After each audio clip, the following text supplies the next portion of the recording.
Terima kasih, kita sudah bersama Datuk Pengulu Basa, Badan Koordinasi Kerapatan Adat Nagari Sumatera Barat, berbicara tentang pentingnya dan musyawarah. Begitu nilai-nilai yang sangat substansi, yang holistik di dalam kehidupan masyarakat Minangkabau tentang musyawarah. Oleh sebab itu, mari kita simak keterangan dari Angku Datuk Pengulu Basa. Jadi bagi orang Minangkabau, musyawarah itu menjadi sesuatu yang pokok. Apapun yang mau dikerjakan, apapun yang melaksanakan, prinsipnya memang harus diambil melalui musyawarah. Ada ungkapan nan baik diambil di pakai, nan buruk ditinggalkan jorundiangan. Duduk surang wasapit-sampi, duduk bersama balapang-lapang. Kalau kita lari ke dalam konteks kaum, maka walaupun datuk itu merupakan kepala kaum, tapi dia tidak boleh ya memutuskan sendiri apapun yang berkaitan dengan urusan kaum, urusan saku dan pusako. Karena di atas pengulu itu ada rajonya, namanya mufakat. Jadi penghulu tidak boleh berjalan sendiri. Dia harus bermufakat dengan siapa? Bermufakat dengan bundok kandungan, dengan saudara perempuan, dengan kemanakan perempuan, dengan kemanakan dalam kaum. Bermusyawarah, mencari yang terbaik. Tetapi musyawarah memang harus menghasilkan kesimpulan, menghasilkan keputusan. Disitulah seorang penghulu diberikan kewenangan lebih untuk membuat keputusan. Kata sepatahnya menghukum, jalan selangkahnya sampai. Tentu dengan memperhatikan prinsip-prinsip tiba di paru indak dikampian, tiba di mato indak dipiciangkan. Menghukumnya adia bakatonya bana. Ini yang harus dikembalikan di dalam kehidupan masyarakat Minangkabau. Di dalam kondisi kita hari ini, pertanyaannya apakah datuk-datuk kepala kaum itu bermusyawarah dengan kaumnya, dengan saudara perempuannya, dengan ibunya, dengan kemanakannya? Ya. Padahal kemanakan berjaka mama berjaka penghulu berjaka mufakat. Mufakat ini tertinggi. Ya. Tentu kita bisa teruskan. Mufakat berajokan dan bana, nembana berdiri dengan sendirinya. Jadi permufakatan itu ya memang tidak boleh ya mengkesampingkan apalagi melanggar nan bana. Baik dalam konteks syara maupun dalam konteks adat. Adat yang mana? Adat dan sabana adat. Ya. Apa misalnya adat sabana adat itu? Ya, prinsip-prinsip yang sudah disepakati oleh masyarakat Minangkabau. Apa prinsipnya? Prinsip bersuku ke ibu, bernasab ke ayah itu prinsip. Itu tidak boleh ya diurak. Ya. Itu biasa tidak layu, dibubui tidak mati. Itu prinsip. Nah, kemudian kalau kita misalnya di Minangkabau ini, ya, apa namanya? Ada orang mengatakan orang Minang itu, ya licik lah misalnya, atau mada, ya, anggo anggak geliang amuh. Ada mengatakan juga agak sedikit inkonsisten gitu ya. Bahkan bengkok, ada mengatakan munafik juga, ada mengatakan hipokrit juga. Di mulut lain kata lain. Misalnya, ungkapan anggo anggak geliang amuh. Anggo anggak geliang amuh, anggo alun tantu yo, geliang alun tantu indak. Itu mengarti mengirim pesan bahwa orang Minang sangat hati-hati, sangat selektif untuk menerima sesuatu. Ya. Jadi dalam istilah lain juga, kalau manis jangan langsung ditelan. Kalau pahit jangan juga langsung dimuntahkan. Siapa tahu yang pahit itu bermanfaat, yang manis itu menimbulkan mudarat. Ya, jadi orang Minangkabau dia harus dijelaskan, dia logikanya berjalan. Orang Minangkabau itu alun takile lata kalam. Dia tidak hanya bisa membaca ya, yang tersurat ya, tapi yang tersirat dia bisa baca. Yang tersuruh dia bisa baca. Orang main di atas awan dia mungkin sudah sampai di atas langit. Takile ikan delawi tentunya tamatino. Artinya apa? Kemampuan nalar orang Minangkabau untuk memprediksi, untuk memperkirakan suatu situasi masa depan, ya ini luar biasa. Ini yang perlu dijelaskan, gitu. Ya, dalam kaitan pembangunan harus dijelaskan. Kita membangun apa, kemanfaatan untuk siapa? Ya, sepanjang dia menjadi penerima manfaat, saya kira tidak ada orang Minang yang bodoh. Ya, banyak contoh. Proyek-proyek besar Sumatera Barat berjalan dengan lancar.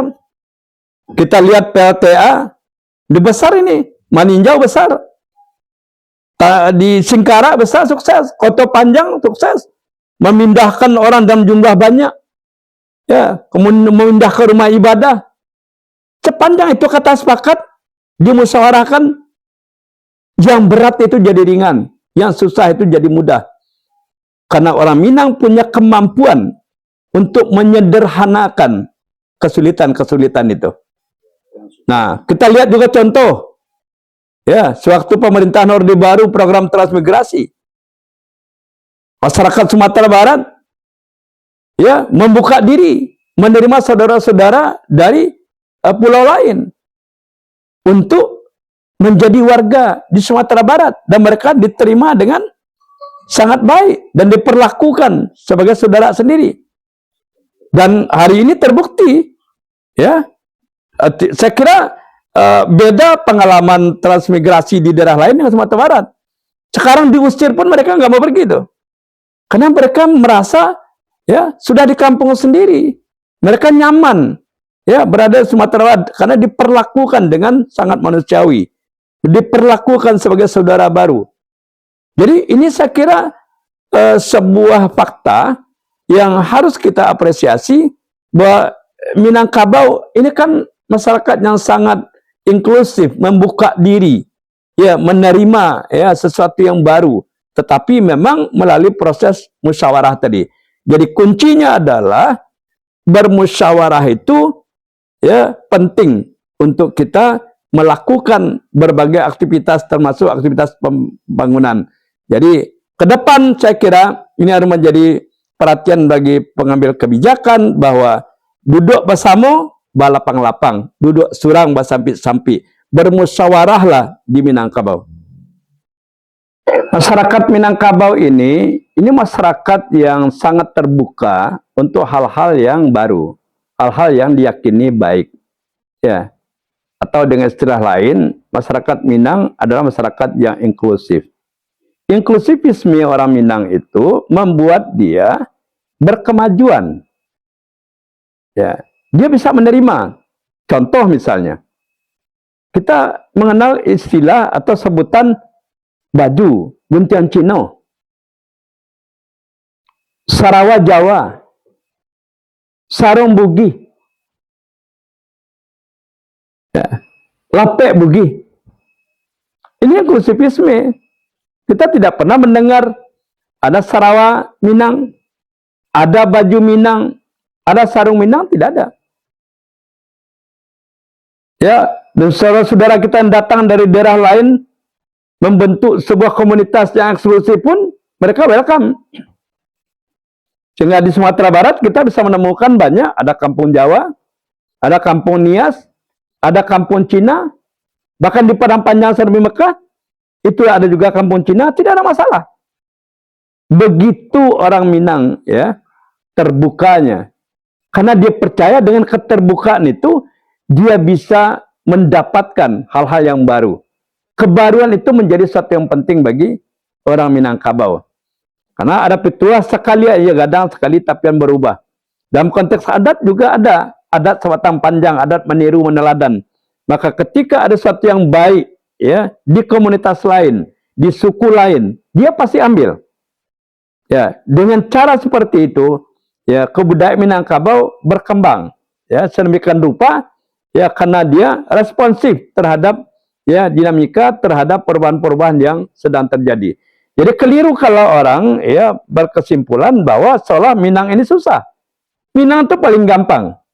Ya, dia punya kemampuan beradaptasi. Ini hal yang luar biasa yang dimiliki oleh orang Minangkabau. Bahkan dia bisa survive, eksis, ya melampaui batas-batas Nusantara ini. Di Malaysia, di Brunei, di Filipina, dan di mancanegara. Itu membuktikan. Dan tidak pernah ada konflik antara perantau Minang dimanapun. Karena falsafah, ya, di mana bumi dipijak, langit junjung. Ini saya kira hal yang luar biasa, ya. Masyarakat Minang dia sangat terbuka. Yang tidak boleh itu diasak itu memang hal-hal yang sifatnya prinsip. Hal-hal yang bersifat instrumental, ya masyarakat Minang sangat terbuka. Nah, kita lihat juga masyarakat Minang ya dalam konteks ekonomi juga, ya karena dia punya budaya merantau dan di rantau dia mendapat keleluasaan untuk berusaha. Ketika dari suku bangsa lain ke Sumatera Barat jadi perantau, dia juga terjual Bali. Ya. Ada kampung Jawa, ada kampung Cina, ada kampung Keling dan lain sebagainya. Dan mereka itu berkembang secara ekonomi. Ya. Jadi tidak ada sentimen-sentimen ras ya di Minangkabau ini yang membuat suku-suku lain ya merasa ada diskriminasi. Tidak ada itu. Termasuk juga dalam konteks politik kita bisa lihat. Apalagi dengan demokrasi one man one vote sekarang, siapapun ya dari suku manapun, ya karena tidak pernah kita mendengar di berbagai perhelatan pilkada orang mengangkat sentimen suku, tidak ada. Ya beberapa kabupaten misalnya secara politik dari suku lain ya itu terakomodir dalam jabatan-jabatan politik seperti itu di DPRD, seperti itu di jabatan kepala daerah, ya seperti di Damasraya, seperti itu juga mungkin di Pasaman Barat misalnya, di pesisir juga anggota dewannya juga ada yang dari pendatang juga, karena memang orang Minangkabau sebetulnya kan sudah memiliki pemahaman awal bahwa semua kita sebetulnya kan ke bumi ini pendatang. Termasuk di ranah Minang ini kita semua pendatang. Hanya pembedanya ada yang datang duluan dan datang belakangan. Nah, yang datang duluan inilah yang kemudian menjadi entitas Minangkabau. Itulah yang dikatakan ya sebagai ya masyarakat asal tadi. Dia yang datang lebih dulu. Yang lain datang ke belakangan. Kapan dia datang belakangan? Setelah Nagari berdiri. Hak pemilik Aratola Banampunyo. Jadi ini ya sebuah realitas yang harus kita jaga, kita pelihara ya agar ikatan kesatuan negara Republik Indonesia ini ya saya kira faktor perekat utamanya juga termasuk orang Minang. Ya, itu saya kira yang harus kita jaga betul.